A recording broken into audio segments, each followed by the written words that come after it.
The decay of moral values in all areas of life, the period of deepest German degradation, coincided exactly with the height of Jewish power in Germany.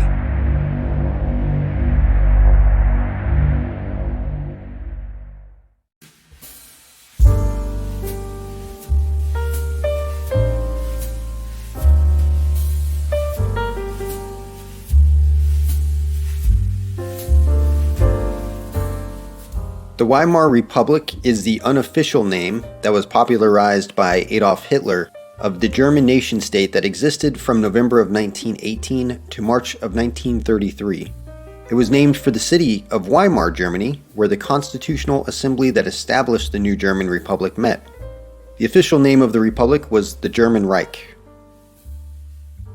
The Weimar Republic was established after Germany's loss in World War I. Germany was forced under the Treaty of Versailles to accept full responsibility for the war and pay the debts of all the Allied countries. Being forced to pay these massive debts devastated the German economy and skyrocketed inflation, unemployment, and suicide within Germany. At one point, 40% of Germans were unemployed and many were homeless. In 1932, the German suicide rate was more than 3 times that of Great Britain, and in one 2-year period, Germany had more suicides than there had been deaths of American soldiers in all of World War I. The German currency became the most worthless currency in Europe. A loaf of bread in Berlin that cost around 160 German marks at the end of 1922 cost 200 billion German marks by late 1923. The German people's life savings and purchasing power had melted away over the course of a few months. With a single US dollar being worth 4.2 trillion German marks by November of 1923, foreign currencies had much greater buying power in Germany. So naturally, foreigners flocked to Germany to take advantage of the cheap prices. With these foreigners arriving en masse, Germans desperate for work turned to one of the primary industries the foreigners flocked to Germany for: the sex industry.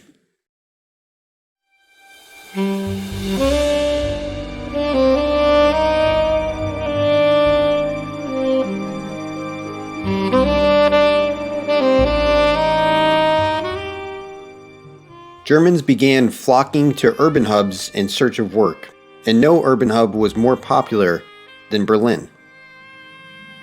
Prostitution in Berlin wasn't explicitly legal, but existed in a kind of legal gray area where certain aspects of the sex trade were regulated while others remained unregulated.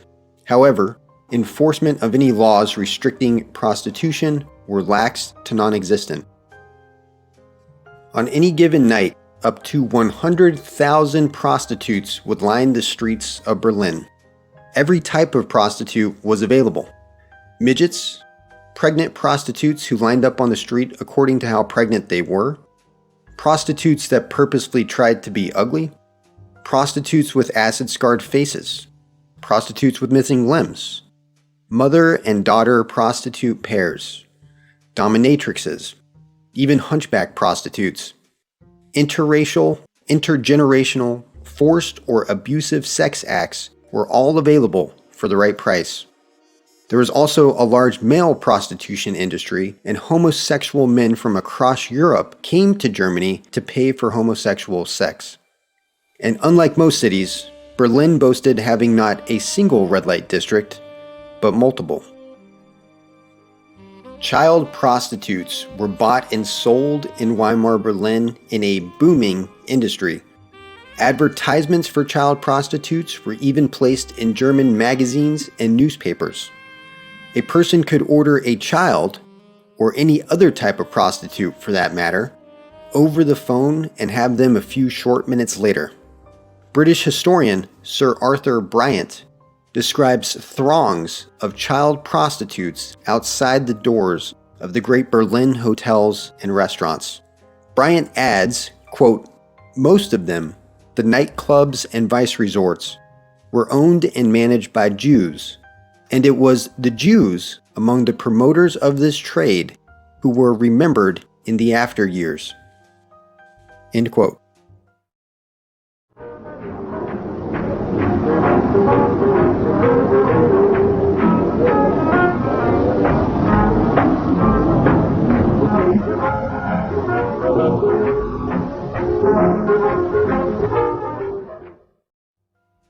There were homosexual, lesbian, and even transsexual bars where, occasionally, public masturbation and orgies took place.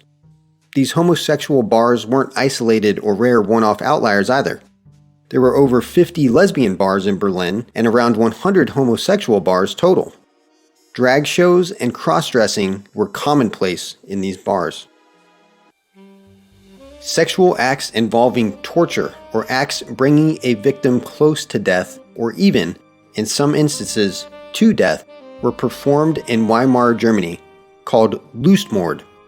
As often happens when violent sexual perversions arise, so too do serial killers playing out their fetishes in reality. I refuse to name serial killers in my videos because I think it glorifies them, but you can look them up for yourself. German newspapers devoted entire sections to the violent sexual crimes of these serial killers, and fictionalized accounts of murders sold very well on German bookstands. Serial killers had a romanticized lure around them, very similar to what we see in Western society today. Alongside prostitution and homosexual clubs, porn also enjoyed a golden age during the Weimar Republic. Like prostitution, porn existed in a kind of legal gray area where enforcement of any regulations on it were lax to non-existent. Images could be purchased under the counter at most street media kiosks. According to one report, there were as many as 30 homosexual publications on any given Berlin media kiosk. Above all, pornography featuring models who bore a resemblance to the biggest stars of the day, such as Marlene Dietrich or Greta Garbo, were in the highest demand. Fashion began to blur the lines between masculine and feminine. The female image began to experiment with a more strong-willed, independent tone, and some women began to dress in masculine clothing. Similarly, male fashion began to experiment with feminization, and cross-dressing amongst men began to rise. Berlin's women began to question the need for a man in their lives, and many Berlin women had no desire to start or raise a family. Drug use in the Weimar Republic also ran rampant, and Berlin gained a reputation as a drug-dealing hub around Germany and Europe. Cocaine was the most popular drug in the Weimar Republic and only required a simple prescription from a doctor. That said, opium, a predecessor to heroin, morphine, and amphetamines were all readily available and extensively used as well. The drug usage was so pervasive, there was even experimentation with using drugs for, quote, scientific sexual purposes. One of the chief, quote, scientists behind this experimentation with sex was a man named Magnus Hirschfeld. Magnus Hirschfeld was a homosexual Jew and one of the thought leaders behind the sexual debauchery overtaking Berlin. Hirschfeld had founded political organizations that fought for the rights of homosexuals in Germany well before the Weimar era and as far back as 1896. He led the campaign to overturn a statute of German law called Paragraph 175, which forbid homosexuality in Germany. Hirschfeld would later go on to write a 1914 book called The Homosexuality of Men and Women, in which he attempted to prove homosexuality occurred in every society around the world. Hirschfeld's crowning achievement of debauchery, however, occurred in July of 1919 when he opened the Institute of Sexual Research in Berlin. The Institute's stated purpose was to establish the sexual sciences. And establish the sexual sciences the Institute did. It was at the Institute of Sexual Research where the initial rubric for the innumerable genders we see in leftism today originated. At the Institute, Hirschfeld developed a system which categorized 64 possible types of sexual intermediary, aka genders, and it was Hirschfeld who coined the term transvestite in 1910 and the term transsexual in 1923. The Institute even performed one of the first sex reassignment surgeries. The Institute of Sexual Research also housed a large library for any and all homosexual, transsexual, and erotic literature. The institute had places for homosexuals to stay overnight, as well as some of the first counseling services specifically tailored to homosexuals. Homosexual-specific medical services were provided in the institute as well. The institute also housed the Museum of Sex, an educational resource for the public, which was reported to have been visited by school children. I think the writer Luigi Barzini most succinctly summarized the rampant debauchery that was Weimar Berlin when he said, quote, "I saw pimps offering anything to anybody. Little boys, little girls, robust young men, libidinous women, animals." The story went the rounds that a male goose whose neck you cut at just the right ecstatic moment would give you the most delicious frisson of all, as it allowed you to enjoy sodomy, bestiality, homosexuality, necrophilia, and sadism at one stroke. End quote. A debaucherous infestation had overtaken Berlin, and nowhere was that more evident than in the arts.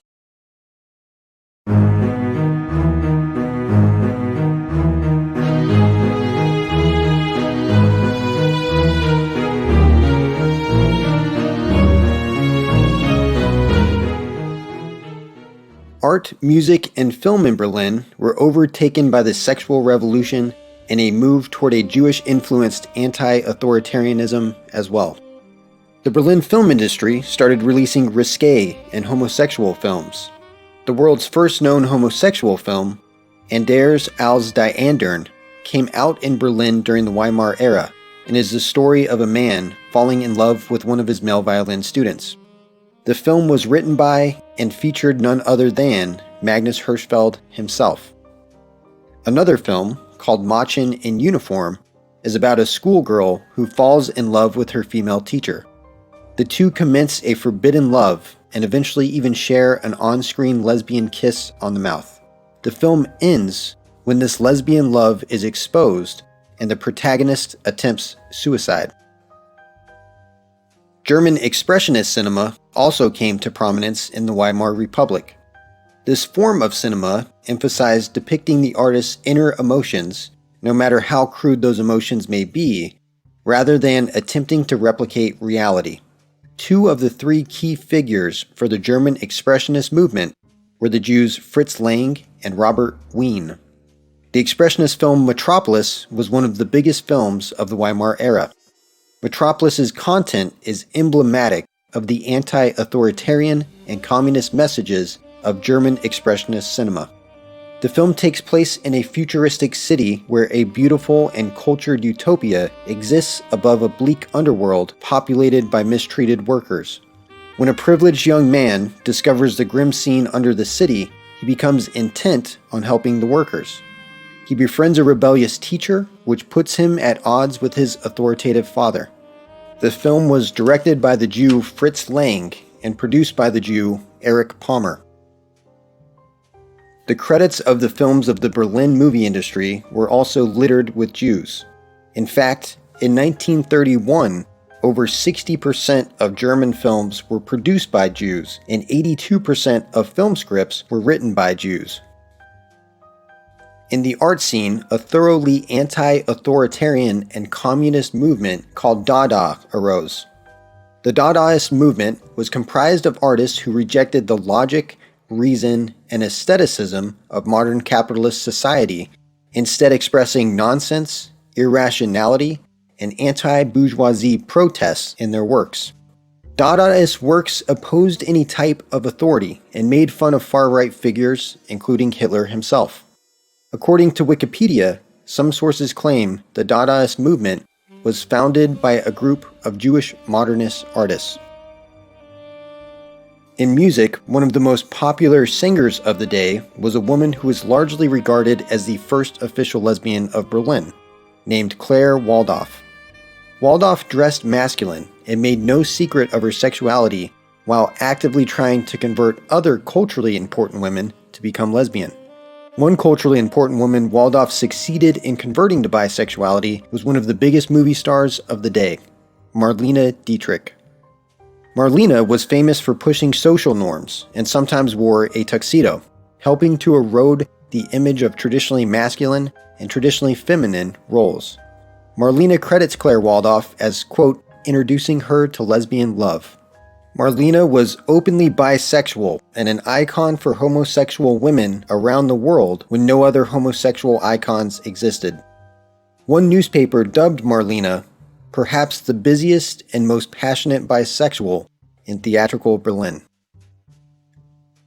Anita Berber was one of the most popular nude dancers of the Weimar Republic and danced to songs with titles like Suicide, Morphium, and Madhouse.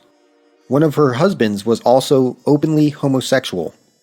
In one famous story about Anita, she was being ignored by one of the tables she was dancing for, so she went over to the table, stood on top of it, and started peeing on the table while drinking their champagne. What a gal.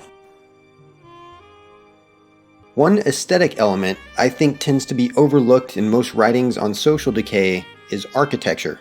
It should come as no surprise that the principal architecture movement of the Weimar Republic, called Expressionist architecture, also took a turn from an aesthetic focused on beauty and perfection toward an aesthetic that focused on, quote, distortion of form to create an emotional effect. This architecture is generally perceived as hideous or repulsive. I'd also argue there's a larger psychological component to this expressionist architecture. This ugly architecture contributes to social decay by glorifying the more disgusting elements of society and humanity. It subconsciously undermines the idea that society should strive for perfection, and instead is a call to accept society's more heinous elements. This repulsive architecture is, in my view, anti-authoritarian and destructive to social norms. Two of the key architects of the Expressionist architecture movement were the Jews Bruno Taut and Erich Mendelsohn.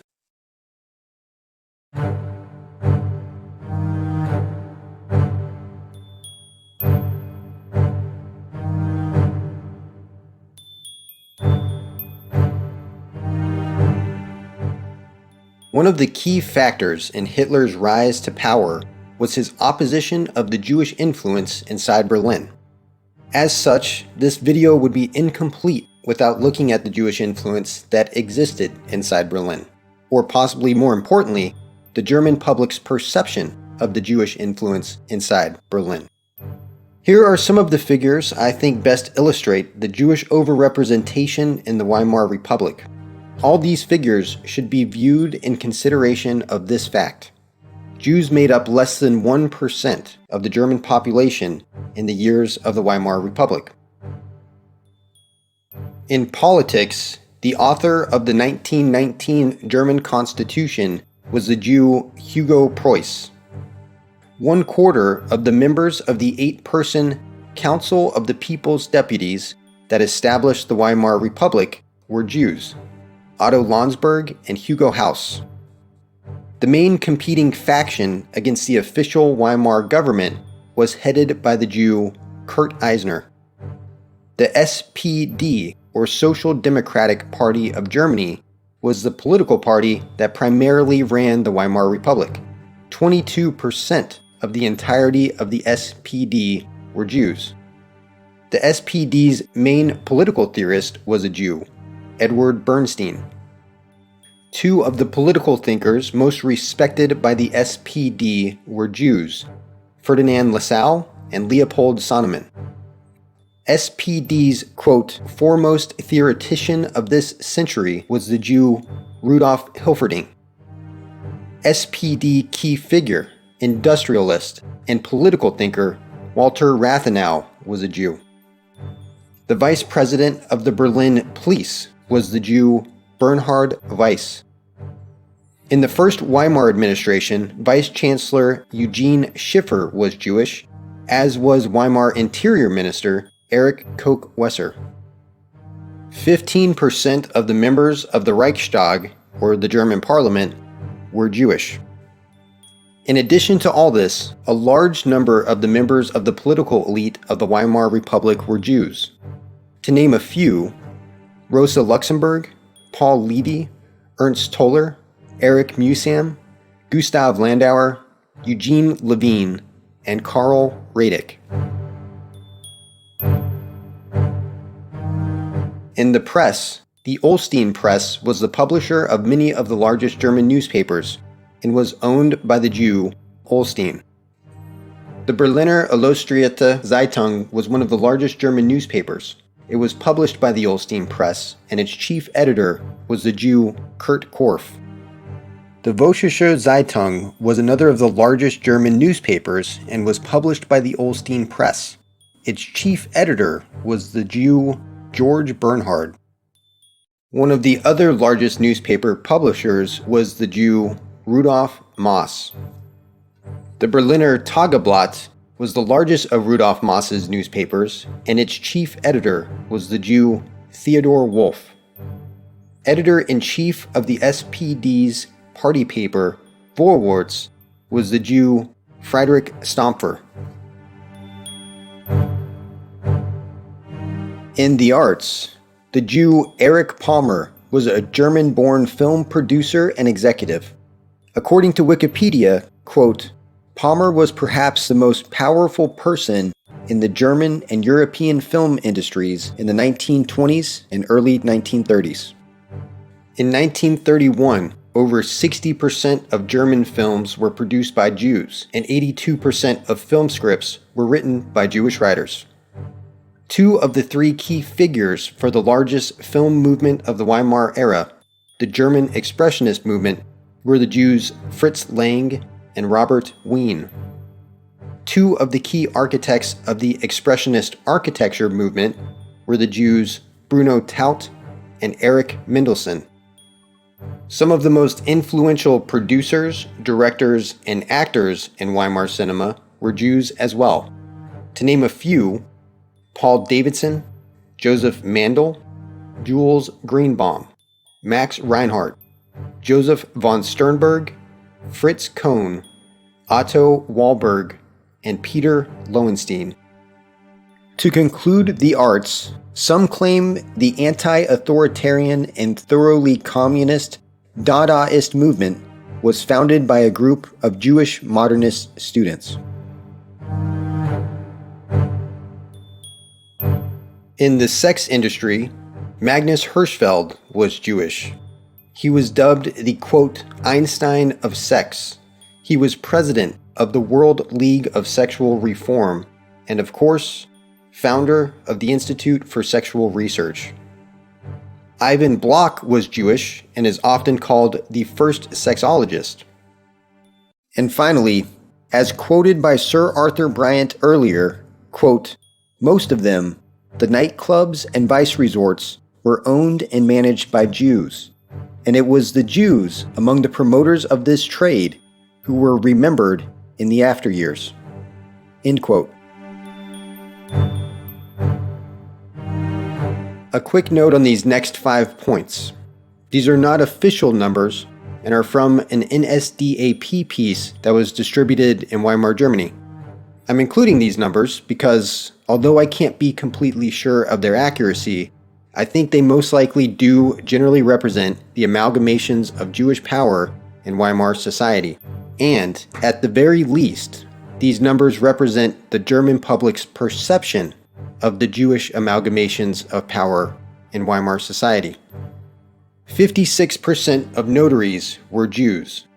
52% of doctors were Jews. 45% of hospital directors were Jews. 48% of lawyers were Jews. And 35% of dentists were Jews. And finally, one last note on the Jews of the Weimar Republic. Many Weimar Jews actively tried to conceal their Jewish identity, and even went so far as bragging to other Jews when Gentiles were unable to identify them. This is one of the reasons that, to this day, it's somewhat difficult to identify who the Jews of the Weimar Republic were. What this means is that, Although the identity of every Jew I listed is verified, there are undoubtedly other prominent and non-prominent Jews I was unable to identify. The provided list should not be viewed as wholly representative of the Jewish influence within Weimar Germany. But even just considering the list provided, you can see the Jewish influence was substantial for a race of people comprising less than 1% of the total German population. This Jewish overrepresentation is even more substantial when you consider that many of the Jewish amalgamations of overrepresentation occurred within many of Germany's most important social, political, and economic institutions. The Weimar Republic was often referred to as the Juden Republic or the Jews' Republic by Germans. I think it's easy to see why.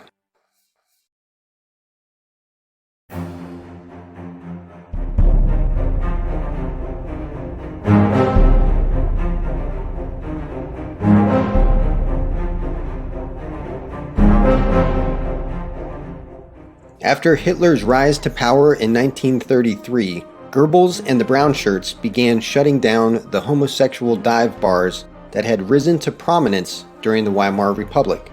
They made one of the most popular homosexual bars in Berlin their headquarters after shutting it down. They pillaged Magnus Hirschfeld's Institute for Sexual Research, and Hirschfeld's books on transsexual ideology were some of the first books the National Socialists burned.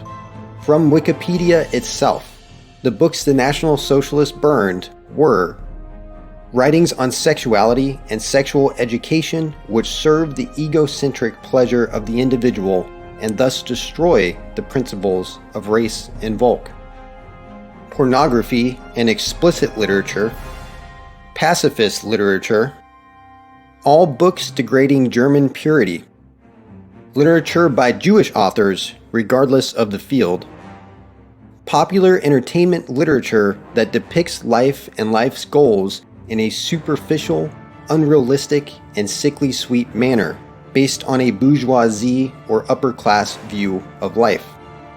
The works of traders, immigrants, and authors from foreign countries who believe they can attack and denigrate the new Germany.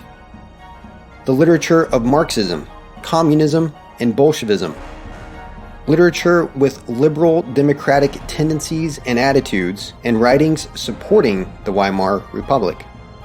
And finally, all historical writings whose purpose is to denigrate the origin, the spirit, and the culture of the German Volk, or to dissolve the racial and structural order of the Volk, or that denies the force and importance of leading historical figures in favor of egalitarianism and the masses, and which seeks to drag them through the mud. Very quickly after Hitler's rise to power in 1933, the chief purveyors of the degeneracy that had overtaken Berlin would leave the city, and National Socialist Germany would rise from its ashes. The rest, as they say, is history.